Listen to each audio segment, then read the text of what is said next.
자, 이번 시간에는 화재 조사 관련해 가지고 보강을 하도록 하겠습니다. 우리 화재 조사 방법에 있어 가지고 공통교재가 수정이 됐습니다. 일부 수정이 됐는데 제가 미처 그 부분을 확인을 못했어요. 확인을 못했는데 수험생이 그런 저한테 연락이 와가지고 그 부분을 확인하고 또 제가 미처 보지 못했던 부분에 대해서 이렇게 다시 보강을 해가지고 정보표를 올려드리도록 하겠습니다. 일단은 아마 자료는 올라갔을 걸로 이렇게 생각이 되고 바뀐 내용 잠깐 한번 보도록 하겠습니다. 자, 페이지는 172페이지입니다. 172페이지하고 173페이지 화재2에 있는 화재조사예요. 화재조사 방법 해가지고 과학적 방법에 의한 화재조사 단계가 있습니다. 그 단계가 기존에 있던 공통교재의 내용하고 조금 수정이 되어 있습니다. 기본적인 내용에 있어 가지고 필수 요인 해가지고 필요적 인식, 그 다음에 문제 정의, 데이터 수집, 이런 부분은 크게 바뀐 게 없습니다. 바뀐 게 없기 때문에 그대로 넘어가면 될 것 같아요. 필요성 인식, 무엇이 문제인가를 결정하고 원인이 무엇인가를 확인하고 문제 정의에 있어 가지고 화재조사 어떠한 방법에서 어떤 문제를 풀리기 위해서 정의하고 이러한 것에 적절한 화재조사를 수행한다. 그 다음에 데이터 수집에 있어서는 화재에 필요한 화재 조사와 관련했죠, 그죠? 그런 관련된 데이터를 수집한다 되어 있습니다. 이 부분은 기존과 똑같이 가시면 됩니다. 가시면 되는데, 자, 문제는 라부터에 지금 노란색으로 되어 있는데 보시면은 데이터 분석입니다. 데이터 분석. 과거에는 이거 데이터 분석을 기납적 추리 방법에 의해서 이렇게 한다라고 했었는데. 어느 날 갑자기 올해 공통교재에서 갑자기 바뀌었어요. 갑자기 바뀌면서 어떻게 됐냐면은 내용이 달라집니다. 자, 볼게요. 데이터 분석은 최종 가설을 만들기 전에 수행되어야 하는 필수 단계라 이렇게 돼 있죠. 이것도 아마 시험 문제 만약에 낸다면은 충분히 시험 문제는 오지 않을까. 최종 가설을 만들기 전에 수행되어야 할 필수 단계는 뭐냐라고 했을 때 우리가 데이터 분석이라 이렇게 넣을 수 있겠죠, 그죠? 이런 것도 여러분들이 조금 기억을 해주면 좋겠다 이렇게 생각되십니다. 데이터 분석은 최종 가설을 만들기 전에 수행되어야 할 필수 단계가 데이터 분석이다. 데이터 확인, 수집, 분류는 데이터 분석과 다르다 되어 있습니다. 우리가 어떤 정보를 확인하고 수집하고 단지 분류하는 거하고 분석이라는 건 다르죠. 분석에는 뭐냐? 그 분류된 것을 가지고 거기에서 어떤 원인이라든지 이런 부분을 기본적인 틀을 만들어가는 걸 우리가 분석이다 이렇게 이야기합니다. 그래서 기본적인 확인이나 수집, 분류를 가지고 우리가 데이터 분석이다라고는 하지를 않는다는 거죠. 자, 데이터 분석은 지식, 경험, 훈련의 경험, 전문성이 있는 자가 수행한 분석을 토대로 한다 이렇게 되어 있습니다. 그리고 밑에 추측이 아닌 증거를 기반으로 한 가설을 세울 수가 있다 이렇게 돼 있어. 일단 어떤 증거, 데이터가 정리가 되어 있으면은 기본적으로 우리가 데이터를 수집합니다. 필요성 인식하고 문제 정의하고 그리고 데이터가 이렇게 모여지겠죠. 모여지면은 자, 이거 같은 경우는 우리가 수집이라고 할 수 있겠죠. 전 단계에서 하는 겁니다. 그럼 여기에서 자, 원형이라고 하면은 이 원형을 가지고 어떤 자료가 분류된 걸 가지고 하나하나 분석을 한다는 거죠. 그래서 0-1번이 나올 거고 0-2번도 나올 수 있고 0-3도 나올 수 있고 자, 이렇게 분류해 가지고 가설을 세우기 위해서 어떤 기본적인 데이터를 만들어 나가는 겁니다. 자, 이렇게 했을 때는 기본적으로 여기 있는 지식이나 경험 등등 전문성을 발휘해 가지고 이렇게 세부적으로 분석해 나가려는 거죠. 이 분석해 나가는 것이 최종 가설을 만들기 전에 수행해야 될 필수 단계라. 그러면 이걸 가지고 결국은 가설을 개발하고 가설을 만들어진다는 겁니다. 그래서 보시면은 그 다음 단계입니다. 가설 개발입니다. 기납적 추론 되어 있습니다. 과거에는 데이터 분석을 기납적 추론이라 이렇게 했는데 지금은 이게 바뀌었어요. 가설 개발을 기납적 추론이라 이렇게 분류를 바뀌었습니다. 그래서 이 부분을 여러분이 기존하고 바뀌었다는 거 기억해 주십시오. 자, 분석한 데이터를 토대로 이러한 현상이 화재 패턴의 특성인지 여부, 그리고 화재 확산, 발화점 규명, 발생 발화 과정, 화재 원인, 실질적으로 보면은 이러한 가설을 만드는데 이러한 분석해가지고 만드는 내용들이 직접적으로 화재 원인과 피해와 연관성이 있느냐 없느냐를 지금 따지는 거죠. 그죠? 따지는 단계라 이렇게 보시면 됩니다. 분석한 데이터를 토대로 해가지고 이러한 현상들이 어떤 화재의 특징과 관련성이 있는가 없는가를 따지는 단계가 가설 개발이라 이렇게 보시면 됩니다. 그래서 가설은 하재 조사의 관찰을 통해서 수집한 경험적 데이터만을 토대로 해서 수집된 다음 하재 조사의 지식, 훈련, 경험, 전문성을 토대로 설명이 가능하여야 하며 객관적인 데이터와 결론을 설명해야 한다 이렇게 되어 있습니다. 자, 어쨌든 수집된 경험된 데이터만을 이게 이제 우리가 상상에 의해서 만들어지고 우리가 실물이 없는 데이터를 가지고 이야기를 해서는 안 된다는 거죠. 객관적인 어떤 자료, 데이터를 토대로 해가지고 수집된 다음에 그 하재 조사의 지식과 훈련과 경험, 전문성을 토대로 해서 여기에 있는 왜 이게 A가 2번이 직접적으로 하재와 관련이 있느냐 아니면 피해와 관련이 있느냐 하는 것을 설명이 가능해야 된다는 거죠. 근데 이제 이 과정이 나와야 되는데 이게 안 나오고 이기로 연결되지 않는다 이러면은 사실은 문제가 있다는 거죠. 그래서 이거와 관련성이 있다는 것을 객관적 데이터와 결론을 설명을 할 수 있어야 된다. 그래 어떻게 보면은 하재의 연관성이겠죠. 어떤 원인이 있고 거기에서 가설이 만들어졌다면은 그 가설이 결국은 만들어진 데이터들이 이거와 관련이 있도록 설명이 되어져야 된다는 거죠. 설명되어지지 않으면은 이것은 맞지 않다 이렇게 보시면 되겠죠. 맞지 않다.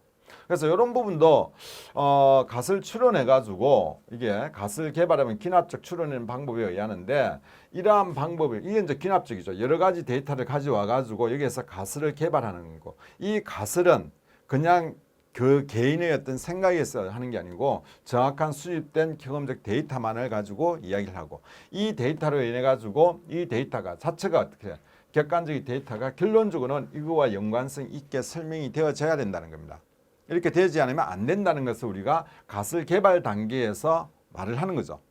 그 다음에 이렇게 가설이 만들어지죠. 이렇게 이제 연관성이 있으면 이 하재는 예를 들어 이거와 관련이 있다.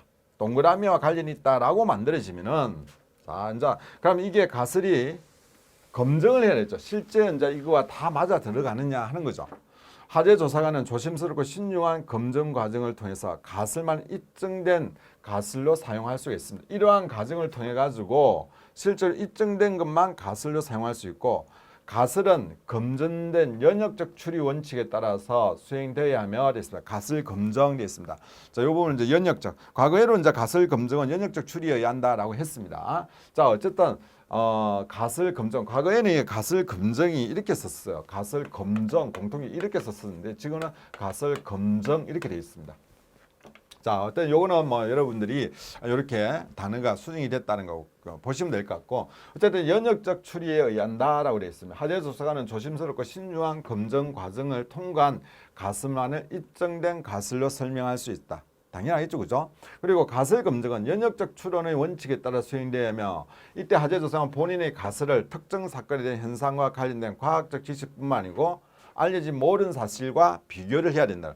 내가 한 이야기만 일방적으로 해서는 안 된다. 다른 이론이 있다든지 자 그런 부분이 있다면 그것을 어떻게 받아들여야 된다는 겁니다. 그래서 현상 관련된 과학적 지식뿐만 아니고 알려진 모든 사실과 비교를 해야 된다. 가설은 시험을 통해서 물리적으로 검증될 수도 있고 과학적 원리를 적용하여 분석적으로 검증될 수도 있더라는 거죠. 가설이라는 게 우리가 한 가지 방법만 할 수는 없는 거죠. 그래서 이제 이론적으로 된 부분도 있을 겁니다. 누군가가 자 실험을 통해 가지고 하는 거. 그렇다고 해가지고 소방에서 전부 다 실험을 할 수 없으니까 가설은 실험을 통해서 물리적으로 검증될 수 있는 방법이 있지만은 그렇지 않고 과학적 원리를 적용해 가지고 분석적으로 검증될 수가 있더라. 반드시 이것을 물리적으로 실험을 해가지고 하는 것은 아니라는 거죠. 어떤 데이터가 검증된 데이터가 있다면 그 데이터를 인정해 줄 수 있다. 이렇게 보시면 되겠죠. 그죠? 자, 다른 사람의 연구 결과를 근거로 할 때에는 환경과 조건이 충분하고 비슷한지 확인을 해야 된다라고 되어 있어요. 우리가 이제 하재가 이제 이런 거 있죠. 기본적으로 하재가 발생하려면은 산소가 21%가 있어야 된다. 예를 들어 21%가 있어야 된다. 이러면은 이게 항상 21%만 되어져 있는 조건이 아닐 수도 있겠죠. 예를 들어 주위 온도가 한여름 같은 경우는 굳이 산소가 21%가 아니고 18%가 있더라도 연소가 잘 일어날 수 있다. 그 환경적인 요건. 그러니까 여기 다르다는 거죠. 환경적인 요건에 따라서. 그래서 다른 사람의 연구 결과를 근거로 할 때는 그 사람이 어떤 조건에서 연구를 했느냐 하는 거. 그리고 지금 현재 하재 조사를 하는 그 상황과 같이 맞아지느냐 안 지느냐 하는 거죠. 그것을 확인을 해야 된다는 거죠. 그런 그 환경 조건과 비슷한 사항인지를 확인을 해야 된다는 거. 그럼 화재조사관 연구 결과를 근거로 할 때는 해당 연구에 대한 참조가 인정되거나 인용돼야 된다 되어 있습니다. 어떤 연구 결과를 근거로 해가지고 다른 사람이 했던 근거가 있다면 그걸 할 때는 반드시 참조했다면은 그 참조 문구를 남겨줘야 되겠죠, 그죠? 그런 의미로 보시면 될 것 같고, 가설이 반박되거나 증명되지 못하는 경우는 해당 가설은 버리고 다른 가설을 세워서 검증해야 됩니다. 자, 누군가가 이거는 0이 아니라 이거는 X라고 나왔을 때, 주장했을 때 여기에 대해서 반박을 해야 된다는 거죠. 이게 전부 다 맞아떨어가 내가 가설로 하려면은 이 화재는 동그라미 때문에 그렇다 라고 결론을 내린다면은 이 동그라미가 돼야 되는데, 그것을 다른 사람이 그거는 이렇게 X 때문에 되었다라고 했을 때 여기에 대해서 반박을 할 수 없으면 이 가설은 잘못되었다는 거죠. 그 내용입니다. 그래서 가설이 반박되거나, 이 고정불변이 아니죠, 그죠? 그래서 고정불변이 아니고 내가 세웠던 가설이 이게 고정이 아니라는 거죠. 누군가가 새로운 다른 의견을 낼 수 있고 다른 자료를 제시했을 때 거기에 대해서 반박을 할 수가 있어야 된다. 그러니까 반박되거나 증명되지 못한다면은 그 가설은 어떻게 보면 잘못된 가설로 볼 수밖에 없다. 그래서 버리고 그 가설을 해당 가설을 버리고 다른 가설, 새로운 가설을 세워서 검증을 해야 된다는 겁니다. 여기서 새 데이터 수집이나 기존 데이터에 대한 재분석이 필요할 수 있다. 그래서 만약에 이렇게 해가지고 이 가설이 잘못되었다라고 하면은 어떻게 돼요? 자, 새로운 가설을 또 만들어야 되겠죠, 그죠? 만들어야 됩니다. 자, 이 부분을 제가 기존의 책에서는 사실 구체적인 내용이 이렇게 안 나왔었어요. 그래서 중요한 순서 정도만 물어보고, 그다음 연역법, 기냐법, 요 단계가 어느 단계냐라는 정도로만 우리가 이해를 하면 되었었는데, 지금은 이제 이 부분이 상당히 좀 보강이 됐습니다. 보강이 되다 보니까 우리가 조금은 신경을 써서 봐야 될 것 같아요. 요 부분은 신경을 써서 좀 봐주고, 요 가지고 문제 내면 상당히 좀 어려운 문제가 되지 않을까 이렇게 생각되어집니다.